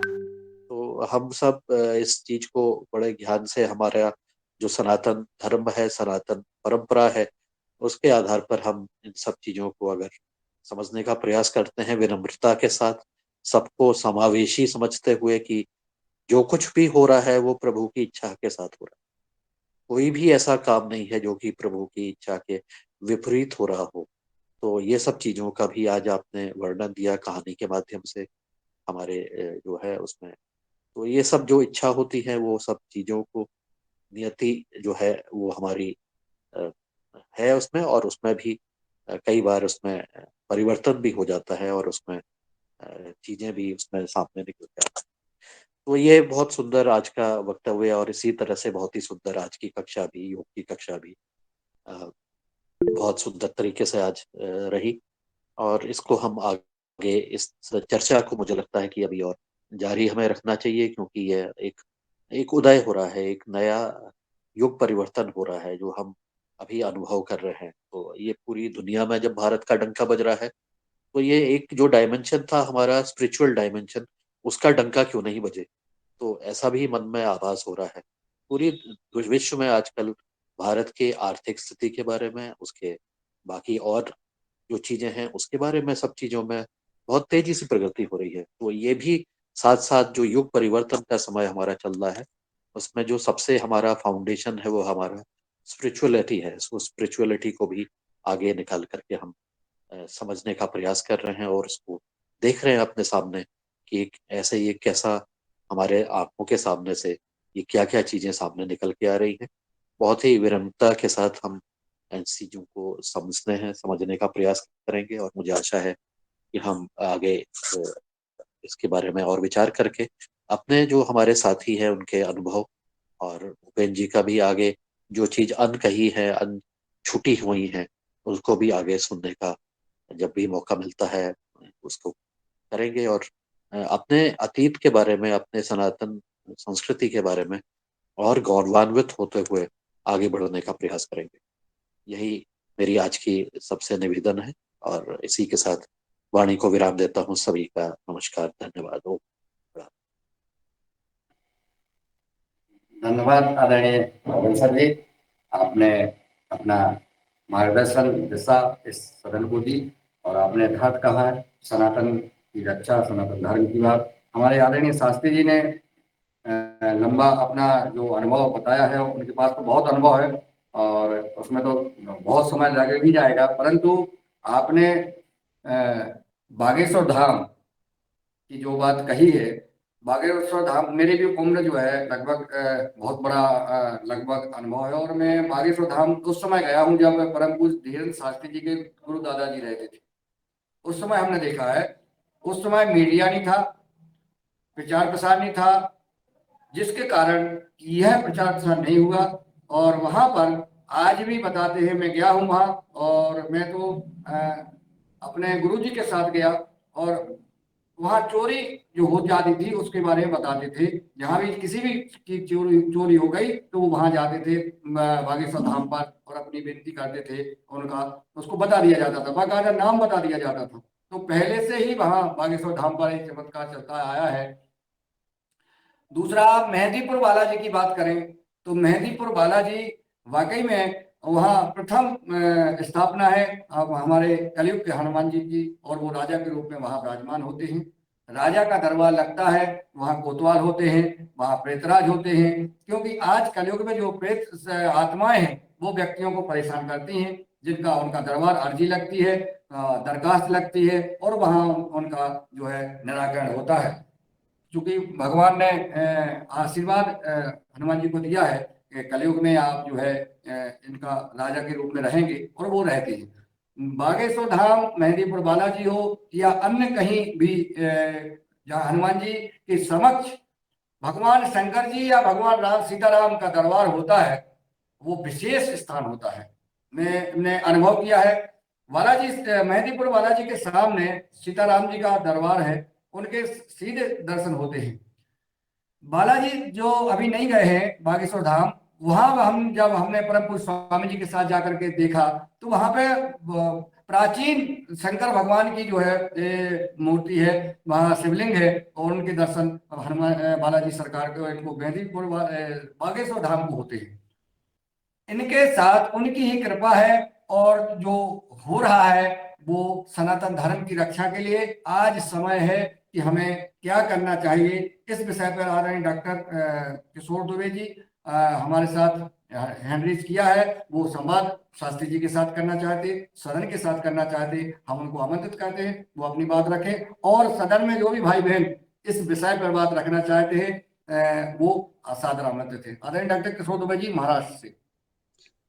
धन्यवाद मुन्नीलाल जी। आज बहुत अच्छी चर्चा हुई कि कल का जो विषय था कि आस्था चमत्कार, इसके बारे में क्या बातें हो सकती है क्या नहीं, उसका संदर्भ में शास्त्री जी ने बात रखी। शास्त्री जी की बात से दोनों पहलू थोड़े मिक्स रूप में आ गए। जहां तक मैं विज्ञान का छात्र हूँ और अध्यात्म से भी जुड़ा हुआ हूँ, इसलिए शायद मैं उसका सही एनालिसिस कर सकता हूँ। मैं इसलिए दोनों पहलू बहुत नजदीकी से जानता हूँ। ऐसा मैंने इसके पहले भी कहा है कि साधु सन्यासियों के साथ में रहते हुए 3 वर्ष छोटी बात नहीं है, तो कई चीजें हमने अध्यात्म के बारे में उनसे सीखी है, नजदीकी से सीखी है, देखी भी है।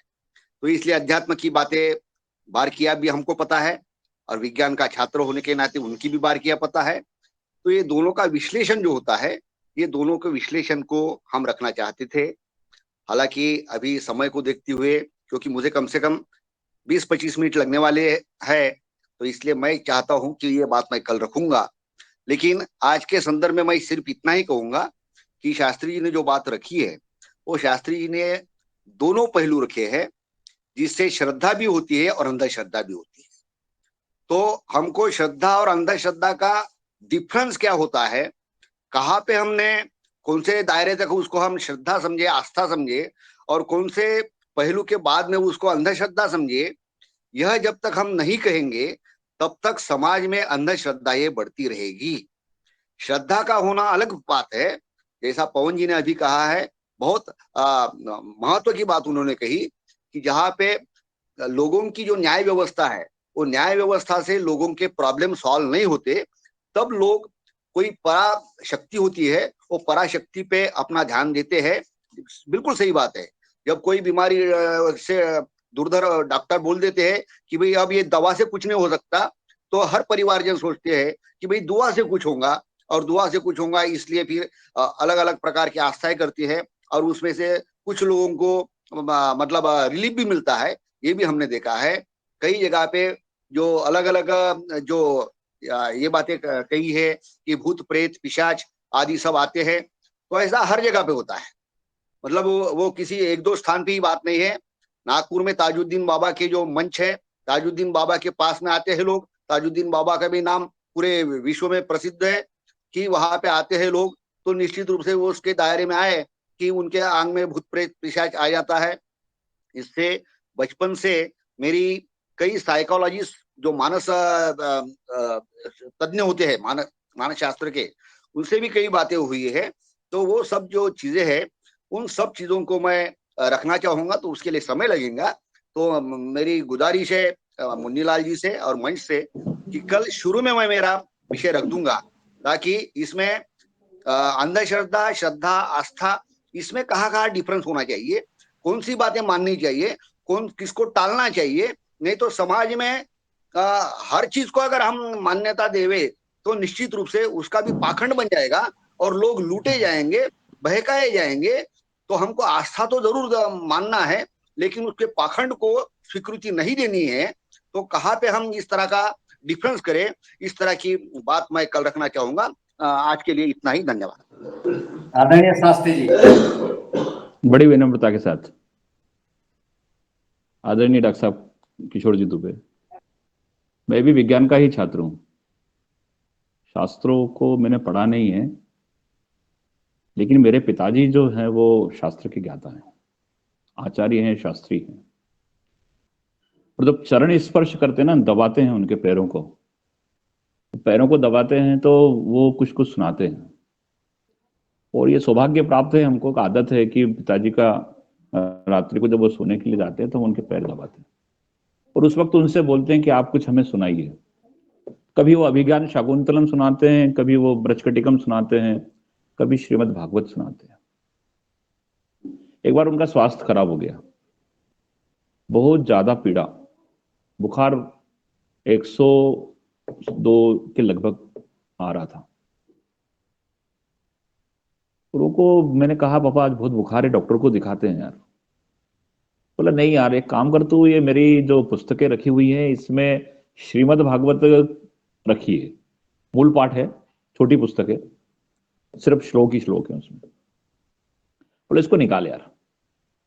तो मुझसे कहा, मेरे श्रीमद् भागवत का वो पुस्तक उठाया और बोला 10वें अध्याय के 61वें अध्याय का पाठ चालू करो, पढ़ना शुरू करो।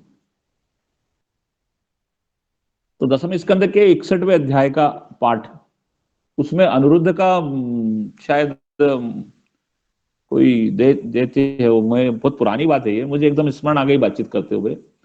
मैं तथ्यपरक बात कर रहा हूं इसलिए क्योंकि प्रैक्टिकल मेरे सामने हुआ है। उनके दोनों 61 और 62वें दोनों अध्याय का मैंने उनके सामने पाठ किया। मैंने देखा कि जब मैं 61वें पाठ का अध्याय का वाचन कर रहा था, पिताजी का टेम्परेचर बढ़ रहा था, बढ़ता गया बढ़ता गया बढ़ता गया।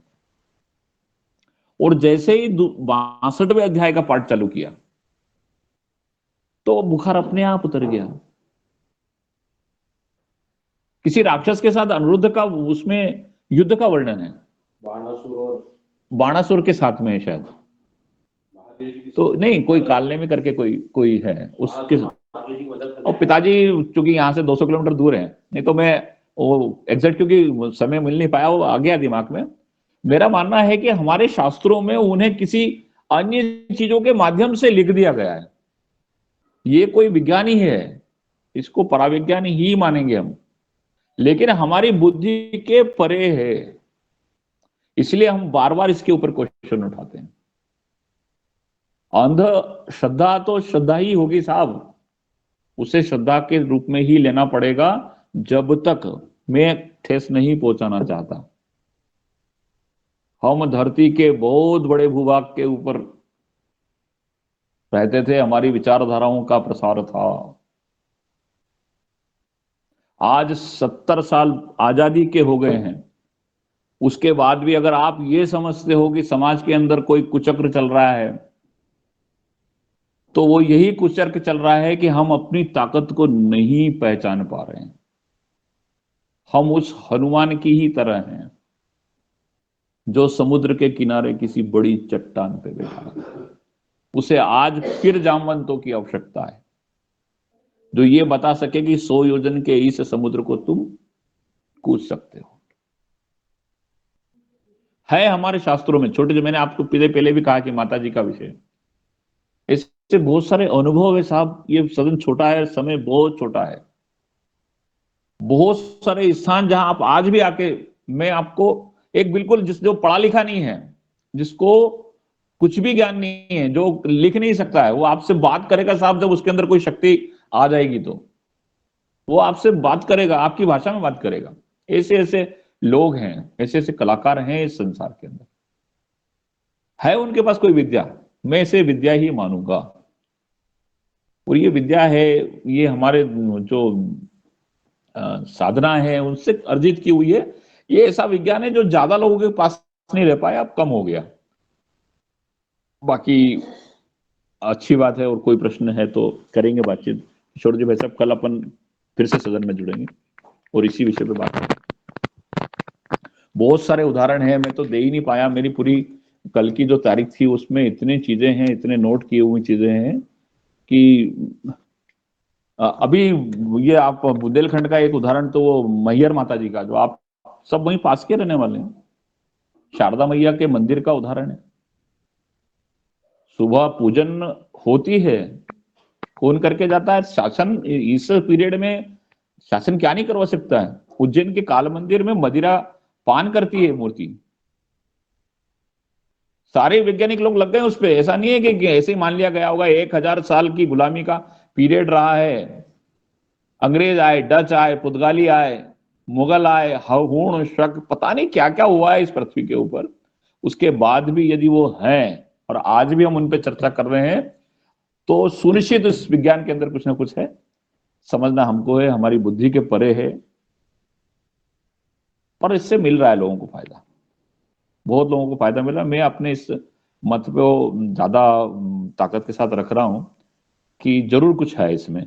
मेरे घर में एक अपने 96 के अंदर मैंने एक जमीन खरीदी थी अपने खेती के लिए, कि खेती करना है। तो उस गांव के अंदर एक मंदिर था जो तक्षक का नाम आपने सुना होगा। खांडव वन के अंदर महाभारत काल में नाम आता है तक्षक का। और भी बहुत सारी जगह पे तक्षक के नाम आते हैं। वो सुखदेव मुनि के श्राप से उनको सुखदेव जी ने भागवत सुनाई और तक्षक डसने के लिए आया। राजा कलयुग के राजा प्रथम परीक्षित को, कहा हमारे यहाँ बहुत सारे शास्त्रों में लिखा हुआ है। वही तक्षक का स्थान ताका जी के नाम से हम बोलते हैं। तक्षक है, शाह को हम अपभ्रंश के अंदर खा बोलते हैं, ताका बोलते हैं। तक्षक जी का स्थान जो है वो ताका जी के स्थान के ऊपर बहुत सारे चमत्कार होते रहते हैं। गांव के लोग वहां पर कुछ गा के, कोई गीत वगैरह गाते जाते हैं, गीत गाते जाते हैं और वो बीमारी ठीक हो जाती है साहब। लकवा जिसको पैरालिसिस कहते हैं, लोग परेशान होते हैं साहब, हिल नहीं पाता है मरीज, और परिवार पूरा, एक आदमी अगर इसका मरीज हो तो पूरा परिवार परेशान रहता है। ऐसे मरीज वहां पर ठीक हो जाते हैं। लेकिन बंधन है वहां पर कि यदि आपने कुछ गलत खा लिया है, पी लिया है, तो बोले ये आदमी ठीक नहीं होगा। और जो लोग इन चीजों को मानते हैं वो उन चीजों से दूर भी रहते हैं। जन्मेजय प्रसंग, हाँ, ये वो तो जन्मेजय ने तो नागदा में यज्ञ किया था। परीक्षित जब कलयुग के पहले राजा थे, उन्होंने ऋषि शमीक के गले में वो नाग डाल दिया था। और उसने जो अपना वो जो ऋषि थे, क्या नाम, उन्हें शमीक के पुत्र शंगी ने जल हाथ में लेके कहा था कि आज से 7वें दिन तक्षक नाग आके तुमको डसेगा परीक्षित। और मृत्यु के भय से उन्होंने श्रीमद् भागवत सप्ताह 7 दिन तक सुखदेव मुनि ने उनको सुनाई। व्यास जी के पुत्र जो थे सुखदेव जी ने उनको भागवत सुनाई। ये हमारे प्रसंग है। इन्हीं के अंदर उनको मृत्यु के भय से बचाने के लिए उनको भागवत सुनाई गई। बस बड़ा भागवत का बड़ा हमारे पूरे भारत के अंदर बड़ा चोर शोर है। ज्ञान यज्ञ के माध्यम से प्राणियों में ज्ञान की संचार होता रहता है उसके माध्यम से। तो उनके स्थान बहुत सारी जगह पे, जहां ताका जी का स्थान है, लखवे के बारे में जनश्रुति भी यही है कि वो कोई पुराना सर्प है जिसकी छाया पड़ जाने से लकवा हो जाता है। ऐसा पुराने उस समय में कहा गया है। हम सब जानते हैं कि लकवा कैसे होता है, सभी को मालूम है। दिमाग की नस के ऊपर असर होने से ब्लड प्रेशर बढ़ गया है। अगर वैज्ञानिक की भाषा है तो कुछ और भी हो सकती है, लेकिन वो रिपेयर कैसे हो जाता है ये समझना भी एक बड़ा विषय है। लकवे के मैंने 3 मंदिर बता दिए आपको। भादवा माता, दूधा खेड़ी। चलिए ये तो बीमारी का है, लेकिन जो आपने विज्ञान के माध्यम से तोप बनाई थी, उसके अंदर बारूद का गोला रखा, वो बारूद का गोला भी फेंकने वाले भारत के लोग नहीं, पाकिस्तान के लोग। 1965 का युद्ध, लोगों वाला पोस्ट, पूरी रात सेना ने टैंक की बटालियन के साथ में युद्ध किया। टैंक रेजिमेंट पूरी पाकिस्तान की तबाह कर दी। मंदिर की कृपा, मां की कृपा। ये कौन सी अंधश्रद्धा है? सामने वाला बंदूक लेके आया हुआ है, तोप लेके आया हुआ है, वो तोप चलाएगा, गोले बरसाएगा और वो गोले आपके ऊपर नहीं गिरेंगे, ये अंधश्रद्धा है क्या? इंडियन फोर्स के अंतर्गत है। वो तिब्बत और चाइना की बॉर्डर के ऊपर बाबा हरजीत सिंह जी, जिनको आज भी वेतन मिल रहा है, जिनकी वर्दियां रोज प्रेस हो रही हैं, सेना के जवान उनकी हरदली में खड़े हुए हैं, पोस्ट के ऊपर हैं। वो छुट्टियां होती हैं, ट्रेन का डिब्बा बुक होता है, भारत सरकार का पैसा लगता है, रक्षा मंत्रालय का पैसा लगता है। उनको पदोन्नति हो रही है, वो आज भी रक्षा कर रहे हैं सीमा की। कल्लाजी राठौड़, रामा पीर, और बुंदेलखंड में हरदौल जी, छतरपुर की कहानी है ना। हरदम लाला, हमारे यहां हरदम लाला बोलते हैं, हरदौल जी बोलते हैं उनको। गोंगा पीर, कितने नाम, 12 बगड़ावतों के नाम, कितने कितने, ये सब लोक देवता हैं साहब। अजय पाल जी, पृथ्वीराज चौहान, अजमेर के शासक अजय पाल जी महाराज साहब, अजय पाल जी को बकरियों का देवता माना गया है। बकरियों में अगर कोई बीमारी आती है, भेड़ों में कोई बीमारी आती है, बकरियों में कोई बीमारी आती है, उनके नाम की एक लाल धागे की पट्टी बांध दी जाती है। अंधश्रद्धा नहीं है भाई साहब, ये जरा विज्ञान समझिएगा इसका। अजय पाल जी के नाम से, अजय पाल, कौन अजय पाल? पृथ्वीराज चौहान के पूर्वज, वीर पृथ्वीराज चौहान के पूर्वज, जिसने गौरी के साथ युद्ध किया और 4 बांस 24 गज, उंगुल अष्ट प्रमाण, ताऊ पर सुल्तान है मत चूके चौहान, चंद्रवरदाई ने लिखा है, पृथ्वीराज रासो, उसके पूर्वज हैं अजय पाल जी। अजय पाल जी के नाम से एक धागा अगर भेड़ के गले में बांध दिया जाता है, बीमारी खत्म हो जाती है। हम तो किसान है ना, हम खेती में रहते हैं, 24 घंटे मौत के साथ हम रहते हैं, 24 घंटे खेती करते हैं ना। सर्कस में कलाकार के नीचे तो जाल होता है, हमारे तो कोई जाल वाल नहीं होता। हम तो जहर के साथ में, संघर्ष के साथ में बढ़ते हैं और धरती के सीने में वो डाल के, बीज डाल के और हम लोग निकालते हैं। तनोट माता के ऊपर 3000 बम की वर्षा हुई, 450 बम सिर्फ तनोट मंदिर में गिरे हैं जहां माता जी निवास करती हैं, और पाकिस्तानियों ने बरसाए हैं। ये अंधश्रद्धा नहीं है, ये चमत्कार ही है, ये प्रभु कृपा है। धन्यवाद आदरणीय।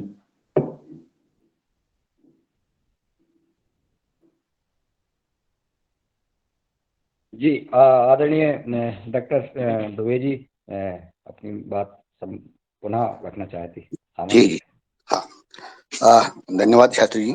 शास्त्री जी, मैंने शुरू में ही बोल दिया कि आपने श्रद्धा के बारे में जो बहुत सारी बातें बोली है, कुछ थोड़ी बहुत उसमें मिक्स हुई, वो अंधश्रद्धा वाली है, इतना ही मेरा कहना है। हम श्रद्धा को नकारते बिल्कुल नहीं है। श्रद्धा जैसा मेटाफिजिकल या पैराफिजिकल साइंस करके बोला जाता है वो अस्तित्व में है, उसको हम नकारते नहीं है।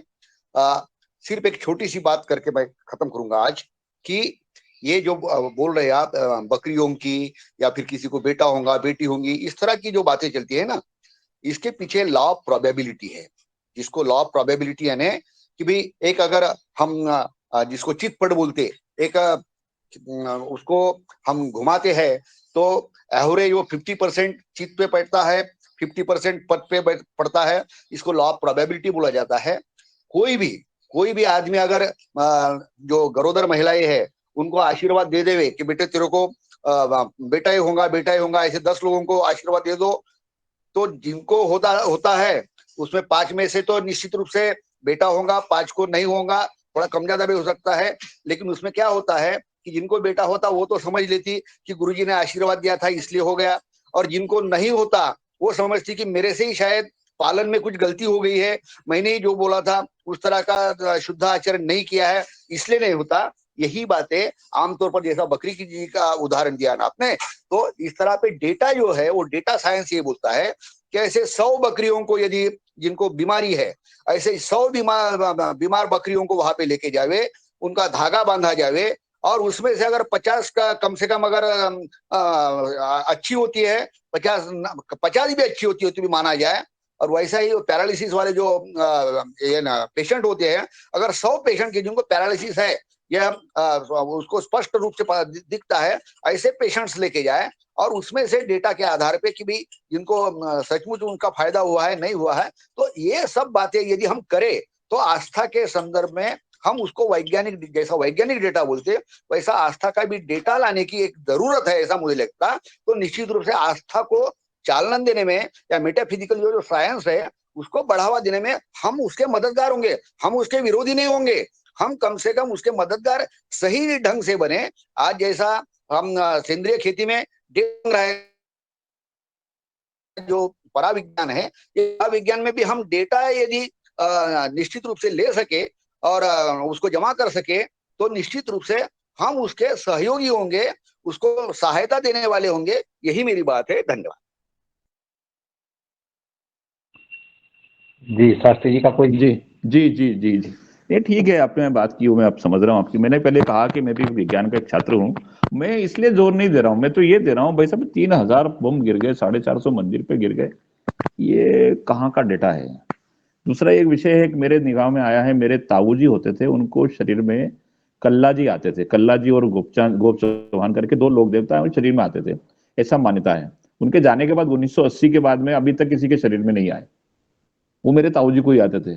और 1980 में लगभग मेरी वजह 80 में 10 साल का रहा हूंगा, मेरा प्रैक्टिकली उनको मेरे आंखों के सामने देखा है कि उनके सामने एक 10 किलो ज्वार रख दी जाती थी जब शरीर में कल्ला जी आते थे। तो 10 किलो लगभग ज्वार वो अपने हाथ से मुट्ठी में भर के और आसमान की ओर उछालते थे, दाना नीचे नहीं गिरता था साहब। ग्रेविटी का नियम कहां गया? एक स्थान के ऊपर बैठ के वह मुट्ठी मुट्ठी भर के 10 किलो के लगभग ज्वार को आसमान की ओर उछाल देते थे, नीचे जमीन पे दाना नहीं गिरता था। ये मेरे आंखों का है, मैंने देखा है, चक्षु से देखा है अपने आंखों से। सर्प काट दिया है, काले नाग ने डस लिया है, वो स्थान के ऊपर इंसान को सुला देते थे और बाद में वो ठीक होके चला जाता था। बुला लेते थे, ऐसा कहते हैं बुजुर्ग तो इतना बताते हैं हमारे, जो मैंने तो नहीं देखा है ये, लेकिन इतना सुना है, ठीक होते हुए देखा है। लेकिन जब ये बात मेरे दिमाग में एक बार आई, मैं भोपाल से अपने गांव से, जो पैतृक गांव है वहां से मैं अपने घर आ रहा था, तो रास्ते में सोचा चलो अपनी खेती बाड़ी जो पुरानी है उसको देखते हुए चलते हैं। तो शाम को पता चला कि जो स्थान बना हुआ उस स्थान के ऊपर कुछ लोग बाजे बजा रहे हैं, तालियां बजा रहे हैं, बाजे बजा रहे हैं, कुछ परेशान हो रहे हैं। तो मैंने पूछा अपनी ताई जी से, जो एक और ताई थी उन्हारी, उनसे पूछा मैंने बड़ी माँ से कि माँ ये क्या हो रहा है? तो बोले ये कोई जानवर है, इसको किसी ने, सर्प ने डस लिया है। तो बोले अब वो स्थान के ऊपर लेके आए और उसके गले में धागा बांध दिया है और इसको वो भगवान के यहाँ रख के, हमारा बड़ा बाड़ा है बहुत जिसमें घास उगती थी, अब तो बड़ा मकानात बन गए, उसमें बड़ी बड़ी बिल्डिंगें बन गई हैं। उस बाड़े के अंदर उसको घास उगी हुई थी और उसी के अंदर वो उसको जो जानवर था उसको बांध दिया, उन्होंने छोड़ दिया वहां पे। वो बेहोशी की हालत में उसके मुंह से झाग आ रहे हैं और वो मरने वाला है। मतलब मैंने ये कहा कि क्यों स्थान की महिमा को खत्म करना चाहते हो? अब ताऊ जी यहाँ है नहीं, एक्सपायर हो गए, वो चले गए, भगवान के लोग चले गए। इस स्थान पे लाके इस जानवर को रख दिया है आपने, क्यों हम इस स्थान की महिमा को घटाना चाहते हो? लोगों की श्रद्धा है और ये सुबह मर जाएगा, लोग कहेंगे कि ये तो सब ऐसे ही है, स्थान की महिमा। साहब पूरी रात मुझे नींद नहीं आई, सुबह 4 बजे में उठ के मैंने सोचा चलो अपन चलते हैं बाड़ी की तरफ। तो 5 बजे के लगभग जैसे थोड़ा सा उजाला हुआ तो मैं सीधा अपने बाड़े की ओर गया। तो मैं क्या देखता हूँ कि मेरे बाड़े के अंदर वो जो जानवर था, जो केड़ा था, मतलब जो उस वक्त तो केड़े की बड़ी महत्वता थी, हमारा बेल मतलब काफी मजबूत होता था और वो खेती का बड़ा, उसके पीछे तो पूरे बच्चे रोने लग जाते थे, मरने लग जाते अगर कुछ हो जाए तो वो बेल मेरे उस मैंने बड़े शानदार उगे हुए चारे को बुरी तरीके से रोन रहा था। लेकिन मुझे थोड़ा सा भी गुस्सा नहीं आया उसके ऊपर, क्योंकि मैंने रात को उसको मृत अवस्था में देखा है, उसके मुंह से झाग निकल रहे थे, वो खत्म होने की कंडीशन में था। लोग वहां लोगों ने कहा कि इसको सर्प ने डस लिया और सुबह मैंने उसको देखा, जानवर को। ये प्रैक्टिकली है, जो मेरी आंखों ने देखा वो मैं आपसे कह रहा हूं। मैं किसी की श्रुति पे बात नहीं कर रहा हूं। मेरा पूरा विश्वास है कि इस ब्रह्मांड के ऊपर भी कुछ है, कि बराबर कोई दुनिया है, कुछ ना कुछ है साहब, उस पर शोध होना चाहिए। इसे आप कोई भी नाम दो, मैं इसे श्रद्धा, विश्वास, आस्था ही दूंगा। बहुत बहुत धन्यवाद बंधुओं, आपने मुझे बहुत सुना। हो सकता है कि मैंने कोई बहुत ज्यादा जाति भी कर दी हो, तो मैं उसके लिए करबद्ध आप लोगों से क्षमा चाहता हूं। लेकिन मैं तो ऐसा ही हूं साहब, मुझे अपना धर्म, अपना राष्ट्र, अपनी खेती, अपने साधन, अपने बैल, अपनी गाय, अपनी माँ, अपने पूर्वज, अपने शास्त्री भाई, जी। अपने बंधु, सब मुझे पसंद है। और हाँ शास्त्री बने जी, जी, हाँ बने जी। आपसे और डॉक्टर किशोर दुबे जी से मेरा एक निवेदन है कि अपने मेना गांव में आज भी गार नहीं गिरती है। हाँ नहीं यहाँ का भी एक गिरती है ना, मालूम चमत्कार मुझे, प्रसिद्ध है। चमत्कार है वो ना चमत्कार अपने। आज 100-100 किलोमीटर तक सभी लोग मानते हैं, उसके बारे में क्या कहना चाहेंगे? हाँ थोड़ा बहुत। बिल्कुल बिल्कुल बिल्कुल, नहीं आज गिरती वहां आज पे। समय आज हो आठ गया, बज बहुत के ज्यादा हो पैंतीस गया, मिनट हो गया है। बहुत हो गया। कल फिर संवाद करते हैं। और चूंकि सत्य है, सत्य रहेगा, और जब सत्य चला जाएगा तो ये सनातन धर्म नष्ट हो जाएगा, ये प्रकृति, ये संस्कृति, सब कुछ नष्ट हो जाएगी। सत्य है और सत्य रहेगा, सत्य में वो जयते। बुंदिला जी क्या बोलना चाहते हैं, शायद आप। परम पूज्य शास्त्री जी को सादर प्रणाम। शास्त्री जी जी, भाई साहब मैं प्रणाम, भाई धर्मेंद्र साहब सिंह प्रणाम, भाई बुंदिला साहब प्रणाम। टीकमगढ़ मध्य प्रदेश से हूँ। जी जी देखिए जी क्या भाई है, साहब धर्मेंद्र हमें, जी, दर्शन हुए जी आपके मेरे को, वो हाँ भोपाल भाई मिला था साहब, आपसे। जी जी जी, अरे जी भाई साहब, हमारा निवेदन यही था हाँ भाई साहब कि इस पे अपन बहस क्या है, ये श्रद्धा और अंधश्रद्धा, श्रद्धा विश्वास है, ये तय है। हजारों माने जैसे अपने यहाँ अनएजुकेटेड तुलसीदास जी गोस्वामी जी के पास कोई डिग्री नहीं थी, पूरा विश्व इस पे शोध कर रहा है। रामभद्राचार्य जी हैं, 16 भाषाओं का ज्ञान है, लोग बाग पढ़ते पढ़ते, तो माने ये ज्यादा चर्चा का विषय नहीं है। शास्त्री जी, बड़ा हमें ध्यान आ गया, थोड़ा सा आपका नंबर मिस हो गया था, आप हाँ अपना ठीक, नंबर बोल दे भाई साहब जी। आपका नंबर, हाँ बोल। जी भाई साहब बोल। 9595 एट 95 नाइन क्या 89। भाई साहब, फिर से बोल देना। मैंने धर्मेंद्र जी लिख दिया था कि मैं दे रहा हूँ आपको, मेरे पास नंबर है, मैं अभी हाल तुरंत दे देता हूँ आपको। जी जी ठीक है जी ना। और मैं आदरणीय दिनेश मैं सिंह एक बात सेमवा जी बोल को दे। सादर आमंत्रित करता जी जी हूँ कि वो जी आए जी और आज की घर कार्यक्रम में आभार ज्ञापित करने का कष्ट करें। क्योंकि मैं बुंदिला जी अभी देता हूँ आपको नंबर। जी जी जी आदरणीय जी, आदरणीय धर्मेंद्र जी को नंबर आ जाएगा। और जो बहस कल आगे बढ़ी, ये कुछ और आगे बढ़ने वाली है। वास्तव में श्रद्धा श्रद्धा ही है, और हम सभी लोग नदी के मध्य में अटके हुए हैं। हम श्रद्धा तक पहुंचे नहीं हैं असल में।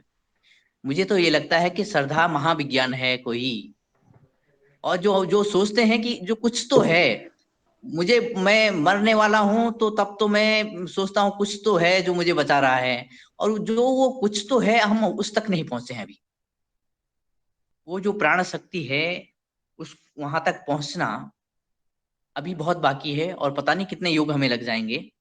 उसी की खोज है, वैज्ञानिक भी उसी की खोज में लगे हैं। और जो भी वैज्ञानिक आगे बढ़ रहे हैं वो उस शून्य तक की तरफ ही बढ़ रहे हैं, जो जिसके मध्य ये शक्ति छुपी हुई है। और आज जैसे कि समय सीमा हो चुकी है, और आदरणीय हमारे मुख्य अतिथि जी ने, जैसे कि कल आदरणीय मुनीलाल भाई साहब जी ने सुझाया कि आज के मुख्य अतिथि कौन होंगे, तो फिर आपके हमारी आदरणीय रंजना बहन जी आपके पास पहुंची। और लगता है कि कल भी आप ही इसकी शुरुआत करें, और फिर ये जो चर्चा है फिर आगे बढ़े। तो हम निवेदन अभी कर लेते हैं आपसे। लेकिन कल अच्छा होना चाहिए, डिबेट होना चाहिए, तब आनंद आएगा। ये छोड़ो बिल्कुल के बुरा लग जाएगा कि भला लग जाएगा, जो जिसके मन में हो तो उसका कटाक्ष तो होना चाहिए, तब तो आनंद आता है। क्योंकि ये नहीं है आपस में हो, क्या है संवाद हो, बाकी अपना परिवार है, युगहर परिवार है, कुछ प्रैक्टिस तो हो अपनी।